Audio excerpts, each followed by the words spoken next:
जय हिंद स्टूडेंट्स, स्वागत है आप सभी का लर्निंग फोरम में। और हम लोग लेकर आए हैं तैयारी बोर्ड एग्ज़ाम की सीरीज़ में आज नई वीडियो। जैसा कि पिछली वीडियो में हम लोगों ने टोकन्स के बारे में पढ़ा था और उसमें हम लोग लिटरल्स पर रुके थे। अब हम लोग लिटरल्स से स्टार्ट करते हैं और लिटरल्स क्या है इसके बारे में समझते हैं। सबसे पहले देखते हैं लिटरल्स है क्या।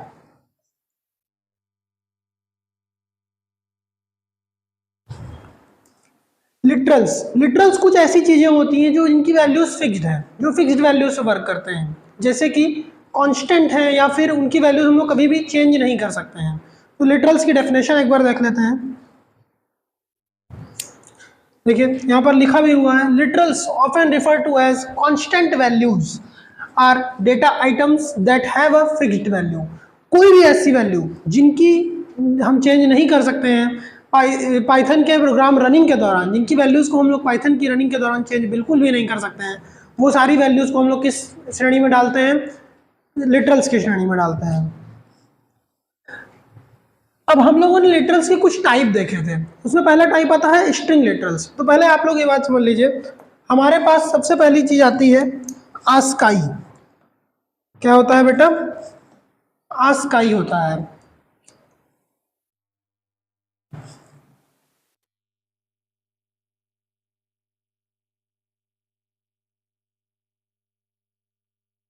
आस्काई का फुल फॉर्म क्या है? American standard code for information interchange.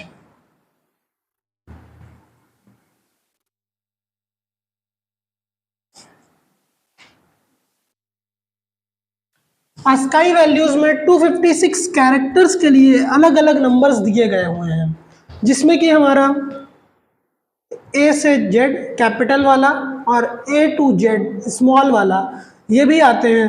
0 to 9 तक के लिए सिंबल्स भी आते हैं। साथ ही साथ हमारे कुछ बहुचर्चित सिंबल्स जैसे कि @ हो गया, $साइन हो गया, हैशटैग हो गया, ये सारे कीवर्ड्स, ये सारे वर्ड्स हम लोग इन 256 कैरेक्टर्स में पढ़ते हैं, जिसको आस्काई कहते हैं। तो आस्काई में जब ये सारे 256 कैरेक्टर्स हम लोग पढ़ते हैं, तो उसी तरीके से स्ट्रिंग लिटरल्स में इन सारी वैल्यूज़ को हम लोग यूज़ कर सकते हैं एज अ कैरेक्टर, या फिर किसी चीज़ को जब नाम देने के लिए हम लोग यूज़ कर सकते हैं। बट जैसा कि हम लोगों ने पहले ही पढ़ा है कि पाइथन को एक सिंटैक्स होता है, तो स्ट्रिंग्स को डिक्लेयर करने का भी एक सिंटैक्स होता है, उसकी बात करते हैं।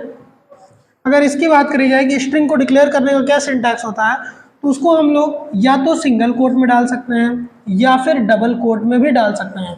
और अगर स्ट्रिंग मल्टी लाइन है, मतलब एक साथ कई लाइन में स्ट्रिंग लिखी हुई, जैसे कि अगर हमने अपना नाम लिखा, सपोज करिए राहुल नाम लिखा गया, तो इसको हम लोग स्ट्रिंग में अगर लिखेंगे तो हम लोग उसको सिंगल कोट्स में भी राहुल लिख सकते हैं और डबल कोट्स में भी राहुल लिख सकते हैं।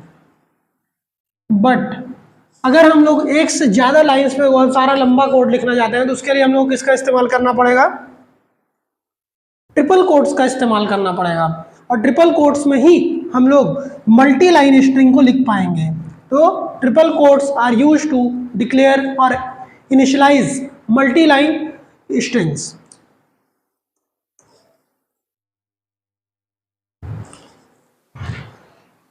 यहाँ पर जैसा कि लिखा भी हुआ है, a string is literal and can be created by writing a text a group of character. जैसा कि पहले ही मैंने कहा था, स्ट्रिंग क्या होते हैं? ग्रुप ऑफ कैरेक्टर्स हैं, कई सारे कैरेक्टर्स का एक समूह, इसको कि हम लोग क्या कहते हैं? स्ट्रिंग। जैसा कि हमारा क्या था? राहुल वर्ड मैंने चूज किया था, उसमें राहुल की में स्पेलिंग क्या क्या थी?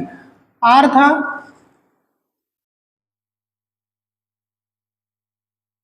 था, एच था, यू था, एल था, राहुल था।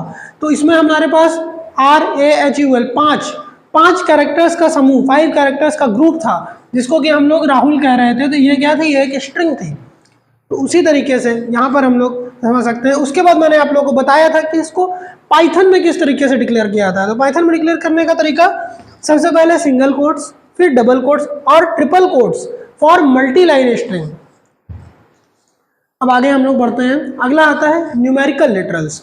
अब देखिए, जैसा कि हमने American standard code for information interchange की बात करी थी, उसमें हम लोगों ने 256 कैरेक्टर की बात करी थी और उसमें साथ ही साथ 0 से 9 भी आया था।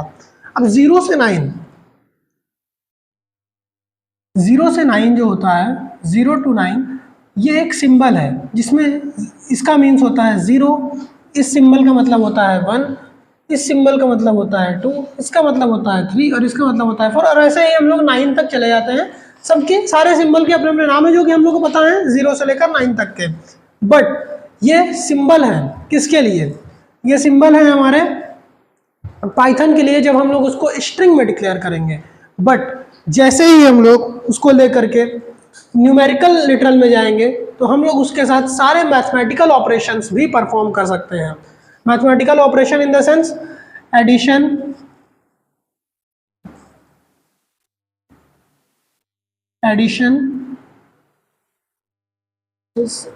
डिवीजन, मल्टीप्लिकेशन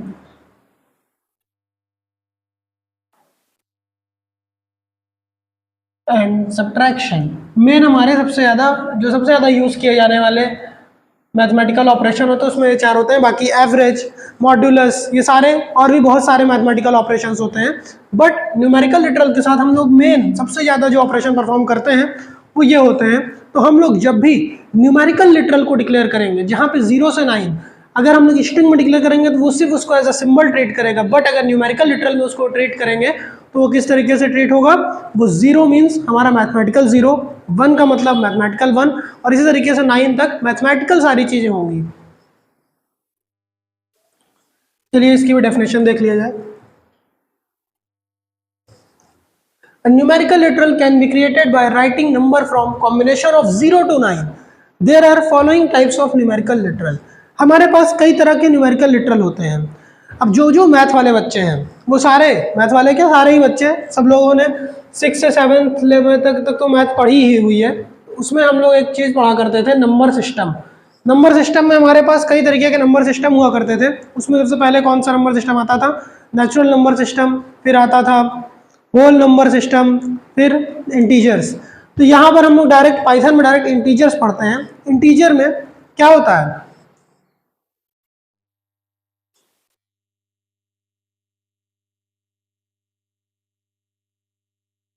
इंटीजर में 0 से लेकर 9 तक के बीच के जो भी इनके कॉम्बिनेशन से जो भी नंबर बनते हैं उन सारे नंबर से के पॉजिटिव और निगेटिव को हम लोग जब भी यूज़ करते हैं तो वो सारे किस में जाते हैं? इंटीजर्स में जाते हैं। बट उसी के बाद जैसे हम लोग अगले नंबर सिस्टम पर आते हैं जो कि क्या होता है? फ्लोट। तो फ्लोट में क्या होता है? फ्लोट में दो पार्ट होते हैं। एक होता है इंटीजर पार्ट। फ्लोट के क्या होते हैं बेटा? दो पार्ट होते हैं। पहला पार्ट होता है इंटीजर पार्ट और दूसरा पार्ट क्या होता है?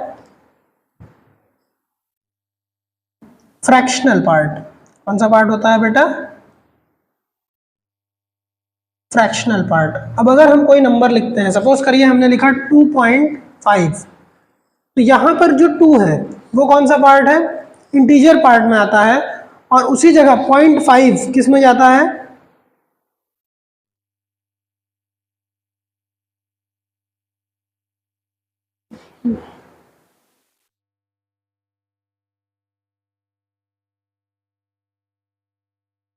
0.5 जाता है फ्रैक्शनल पार्ट में।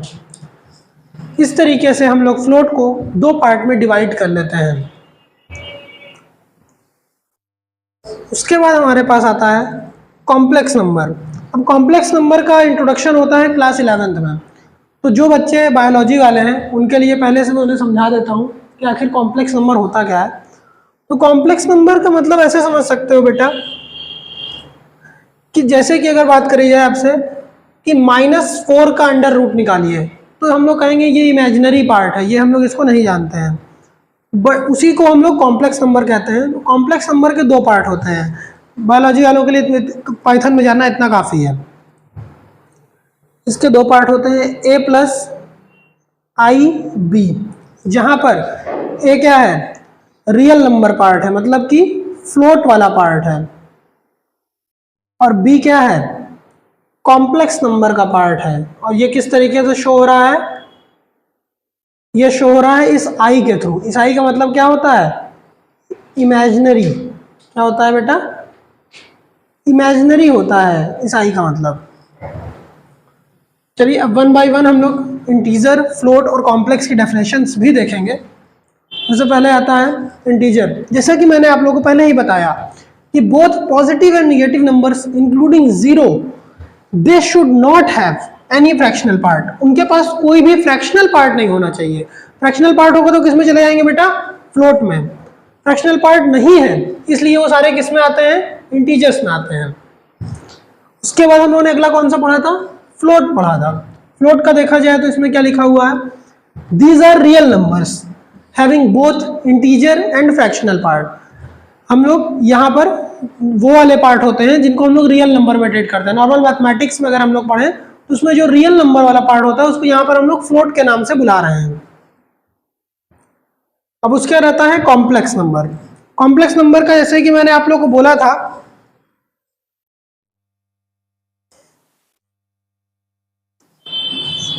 ए प्लस बी जे या बी आई, तो उसको क्या कहते हैं हम लोग? ये जे और आई इसको हम लोग इमेजिनरी पार्ट से शो करते हैं। तो उसको क्या, ये जो हुआ ये कॉम्प्लेक्स नंबर का पार्ट हुआ। यहाँ पे देखिए ध्यान से लिखा भी हुआ है where A is the real part and B is the complex part, means imaginary part.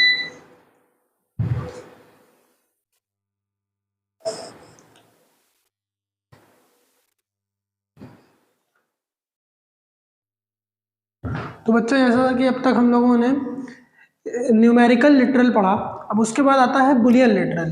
तो बुलियन लिटरल जो होता है उसमें सबसे पहला मतलब होता है, बुलियन का मतलब आप लोग समझने की कोशिश करो। अगर बुलियन का मतलब समझा जाए तो बुलियन वहां पर आता है जहां पर हमें दो चीजों से मतलब होता है। वो दो चीजें कौन सी होती है? कंप्यूटर का बेसिक फंडामेंटल जो है वो क्या होता है? Zero and one. तो जीरो का मतलब होता है फॉल्स एंड वन का मतलब होता है ट्रू। तो जहां पर हमको आंसर ट्रू या फॉल्स में चाहिए होता है कि हाँ भाई ये बात सही है या गलत है, तो हम लोग वहां पर किसका यूज करते हैं? हम लोग वहां पर बुलियन लिटरल का यूज करते हैं। बुलियन लिटरल की अगर डेफिनेशन देखी जाए तो यहाँ पर देखिए ध्यान से लिखा हुआ है there are only two boolean literals in Python. Python में सिर्फ दो बुलियन लिटरल है। वो दो कौन कौन से हैं? दोनों है true and false. True and false भाई साहब से मुलाकात कर लीजिए। ट्रू भाई साहब क्या है? ट्रू भाई साहब हमको डिनोट करते हैं वन, यानी कि बात सही है, ट्रू है। और फॉल्स भाई साहब किसको डिनोट करते हैं? जीरो को, जो कि यह बताता है बहुत गलत है, फॉल्स है। इसका इस्तेमाल हम लोग अक्सर कंडीशनल प्रोग्रामिंग, जहां पर हमको कोई ना कोई चीज कंडीशन देनी होती है कि अच्छा बात सही है यह बात गलत है, तो वहां पर हम लोग किसका इस्तेमाल करते हैं? वहां पर हम लोग अक्सर यहाँ पर बुलियन लिटरल्स का ही इस्तेमाल करते हैं। अब आगे बढ़ते हैं तो आगे आता है स्पेशल लिटरल नन। अगर स्पेशल लिटरल नन की बात आती है तो नन कहाँ पर आता है और नन का बेसिक मतलब क्या है? तो चलिए समझते हैं। नन का मतलब होता है बेटा कुछ नहीं, यानी कि नल, ऐसी वैल्यू जहां पर हमको आंसर चाहिए होता है कि भाई यहाँ पर इसका इसमें कुछ भी ना रहे। अभी हम लोग आगे आने वाली वीडियोस में वेरिएबल्स पढ़ने वाले हैं, तो वहां पर हम लोग समझेंगे कि वेरिएबल्स एक्चुअल में होते क्या हैं। थोड़ा सा उसका इंट्रोडक्शन हम लोग ऑलरेडी आइडेंटिफायर में समझ चुके हैं, टोकन्स के फर्स्ट पार्ट के वीडियो में आप लोग जाके देख सकते हैं। तो यहाँ पर नल, जब हम लोग कोई भी ऐसा वेरिएबल बनाते हैं जिसके अंदर हमको कोई भी वैल्यू नहीं डालनी होती है, तो वहाँ पर हम लोग क्या करते हैं? हम लोग उसको नन में डालते हैं। किस में डालते हैं बच्चा? नन में। और अगर नल वेरिएबल में कोई वैल्यू चली जाए और हम लोग उसको कंपेयर करें कि इज इट नन और नॉट, तो आंसर क्या आएगा? हमेशा फॉल्स आएगा, क्योंकि नन वेरिएबल में, नन लिटरल में कभी भी कोई भी वैल्यू नहीं जानी चाहिए।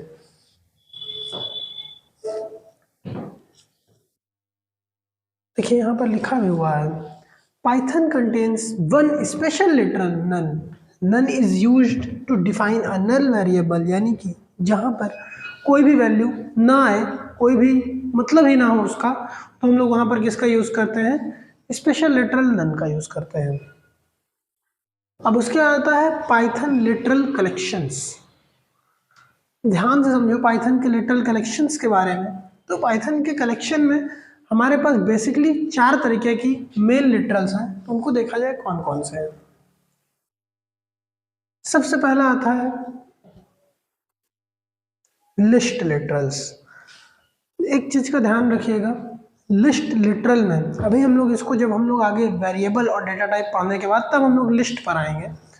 तो लिस्ट एक ऐसा है, list is just like user defined data type. User define है, तो यूजर डिफाइन है भैया, तो कैसे काम होगा, क्या सारी चीजें होने वाली हैं, हम लोग वो सारी चीजें यहाँ पर डिस्कस करेंगे। उसके बाद आता है टपल लिटरल्स। टपल लिटरल्स के बाद अगला नंबर आता है डिक्ट लिटरल। यहां पर डिक्ट से मतलब है बच्चा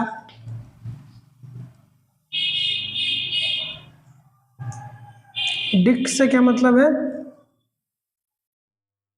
डिक्शनरी।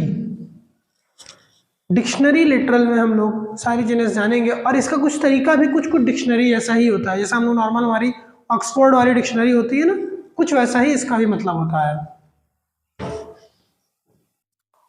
उसके बाद आता है set literals. Set literals mathematical set के अकॉर्डिंग होते हैं। 11th में बायोलॉजी वालों, आप लोग को जब मैं सेट लिटरल पढ़ाऊंगा ठीक तरीके से, पूरा एक वीडियो आएगा सेट पे, वो सिर्फ सेट का ही रहेगा, तो उसमें हम लोग ठीक तरीके से समझेंगे कि सेट लिटरल क्या होता है। मैथ वाले समझ गए होंगे सेट लिटरल क्या होता है।